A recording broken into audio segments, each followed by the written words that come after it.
사전처럼 이용하는 조문 해설 시간입니다. 201조 점유자와 과실 이렇게 있는데 요 201조는 뒤에 보는 202조, 203조하고 연결이 돼요. 합쳐가지고 201조, 202조, 203조를 점유자와 회복자와의 관계라고 불러요. 자, 여기서 점유자와 회복자와의 관계가 뭐냐? 조문의 취지를 먼저 보겠습니다. 물건을 소유권 등 정당한 권리 없이 점유하고 있는 사람하고요. 그 물건을 소유권 등에 기초해서 돌려받는 사람을 각각 점유자와 회복자와의 관계라고 해요. 이 둘 사이에 아무런 계약 관계가 존재하지 않아요. 뭐 임대차 계약 이런 게 있으면 괜찮은데 아무런 계약 관계가 존재하지 않는다. 갑소유 땅을 무단으로 경작하고 있던 을, 갑소유 노트북을 훔쳐서 사용하고 있던 을, 이 갑과 을의 관계를 생각해 보시면 돼요. 본권 없이 남의 땅, 남의 노트북을 점유 사용하고 있던 을과 그 땅 노트북을 돌려받는 갑 사이의 관계, 이게 점유자와 회복자와의 관계고요. 세 가지가 문제가 돼요. 을은 갑에게 사용료를 지급해야 되느냐, 이게 과실수치의 문제입니다. 자, 을이 땅이나 건물을 훼손시켰을 때 갑에게 손해를 배상해야 되는데 어느 정도 배상해야 되느냐, 이게 두 번째. 세 번째, 을이 땅이나 건물에 필요비나 유익비를 지출했다 갑에게 상환 청구할 수 있느냐, 이게 비용 상환 청구의 문제. 이렇게 세 가지가 점유자와 회복자와의 관계라고 해서 201조, 202조, 203조에서 규정을 두고 있습니다. 예를 볼게요. 갑소유 A 토지를 을이 갑과 아무런 계약 관계 없이 사용 수익하고 있는 경우에 갑이 을에게 사용료 내놔. 이 사용료가 뭐예요?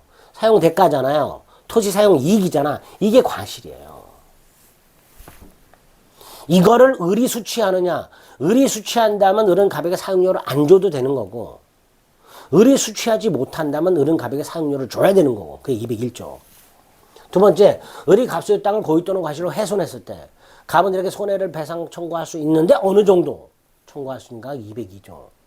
반면에 을이 A 토지의 필요비나 유익비를 지출했을 때 그 상환을 청구할 수 있는가의 문제, 그 203조 이렇게 됩니다. 이걸 싸잡아서 점유자와 회복자와의 관계라고 합니다. 조문 먼저 읽어보겠습니다. 선의 점유자는 과실 취득합니다.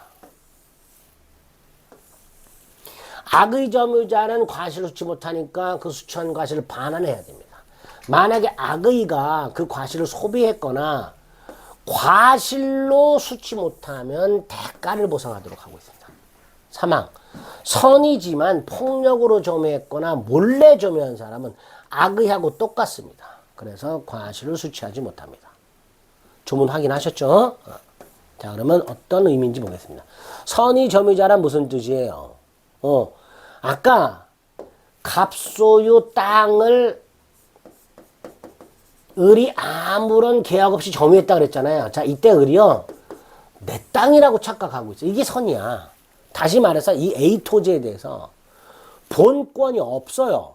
없는데 있다고 착각한 거예요. 그리고 그 착각이 정당해요. 왜? 경계가 불분명해. A 토지 옆에 을 소유 땅이 붙어 있고요. 경계가 불분명해. 그래서 얘가 자기 땅이라고 생각하고, 갑은 지금까지 한 번도 와서 자기 땅이라고 해본 적도 없고, 그러니까 그런 내 땅인가 보다라고 착각하고 그 착각이 정당할 수 있다는 거죠. 그게 선이에요. 이러한 선의 점유자는 과실을 취득해요. 과실을 취득한다는 건 갑에게 사용대가를 지급할 필요가 없다라는 거예요. 다른 말로 부당이득 반환의 의무가 없다라는 뜻이에요. 선의 점유자는 이렇게 과실 수취권이 있고, 따라서 갑에 대해서 부당이득 반환의 의무가 없습니다. 꼭 기억하셔야 됩니다. 자, 물건에 대한 사용 이익, 뭐라 그랬죠? 과실이라고 그랬습니다. 악의 점유자, 내 땅이 아닌 걸 알고 있었어. 악의죠. 그러면 수취한 과실을 반환해야 돼요. 사용료를 지급해야 돼요. 근데 이 과실을 소비했거나 과실로 수취 못했을 때 대가를 보상하도록 하고 있습니다. 그럼 여기서 문제가 되는 게, 과실로 수취 못했잖아요. 그럼 과실 없이 수취 못한 경우에는 이때는 대가를 보상할 필요가 없겠지요. 과실 없이 수취 못한 경우에는 대가를 보상할 필요가 없습니다. 그다음에 전항의 규정은, 즉 수취한 과실 반환이라든가 대가 보상해야 된다는 그 규정은 선이지만 내 땅이라고 착각하고 있지만 폭력을 써서 점유했거나 몰래 점유한 사람, 이 사람에게 준용함으로써 이 사람들은 선이라 하더라도 과실을 수치 못한다. 이렇게 되겠죠. 기출, 과실 수치한 자가 선의 점유자로 보호되려면 정당한 근거가 있어야 되고, 그죠? 두 번째도 마찬가지죠. 과실주권을 포함하는 권원, 즉 본권이 있다. 본권이 있다고 오신 플러스 정당한 근거, 이게 선이죠. 사용이익은 과실로 발하여. 그런데 네 번째, 선의 점유자가 직접 물건을 사용하면서 얻은 이득은 과실이 아니므로 틀렸죠. 다섯 번째, 선의 점유자가 타인 건물을 점유 사용했다, 선이다, 부당이득을 반환하는 의무가 없다. 이렇게 되겠죠. 밑에 것도 마찬가지입니다. 선의 점유자가 법률상 원인 없이 회복자의 건물을 점유 사용하고 그래서 이득을 얻었고 회복자에게 설령 손해가 생겼다 하더라도 그 손해배상하는 건 변론으로 하더라도 그 사용이익은 반환할 의무가 없다. 이렇게 되는 거죠.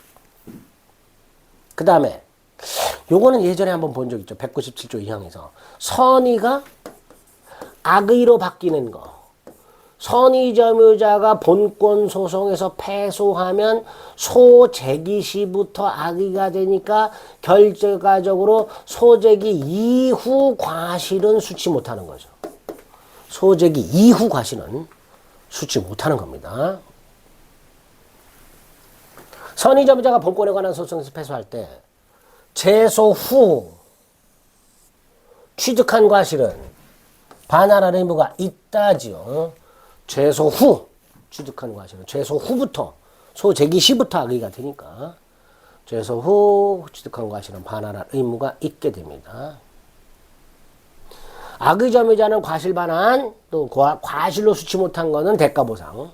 따라서 악의 점유자가 과실 없이 수치 못했다. 이때는 대가 보상할 필요가 없죠.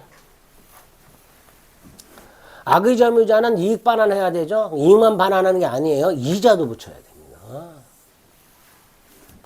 악의 점유자가 과실 소비했어요. 대가 보상해야 되죠. 기출지문이 굉장히 많죠. 이렇게 점유자와 회복자와의 관계에서 201조 또 있네요. 과실 수치에 관해서 점유자의 선의 악의는 과실이 원물에서 분리되는 때를 기준으로 한다. 이거는 그냥 그렇다. 선의 점유자가 선의라면 과실 수치, 악의라면 수치 못하잖아요. 그럼 이때 선악의 기준 시기가 언제냐? 과실이 분리되는 때. 이렇게 생각해 주시면 되겠습니다. 점유한 때가 아니라 과실 수치에 관한 선악은 과실이 원물에서 분리되는 때를 기준으로 한다. 라고 생각해요. 왜? 처음에 점유할 땐 선이지만 나중에 악의일 수도 있잖아요. 이 사람은 나는 처음에는 선이었다. 과실 수치였어. 이렇게 우길 수 있잖아요. 그러니까 과실이 원물에서 분리되는 때를 기준으로 과실 수치에 관한 선악을 판단해라. 뭐 그런 의미로 이해하시면 되겠습니다. 자, 점유자와 회복자와의 관계가 무엇인지 말씀드렸고 그 중에 첫 번째 201조 사용이익 반환과 관련된 과실 수치 문제 조문 말씀드렸습니다. 조문 자체를 암기하실 필요가 있습니다. 201조 살펴보셨습니다.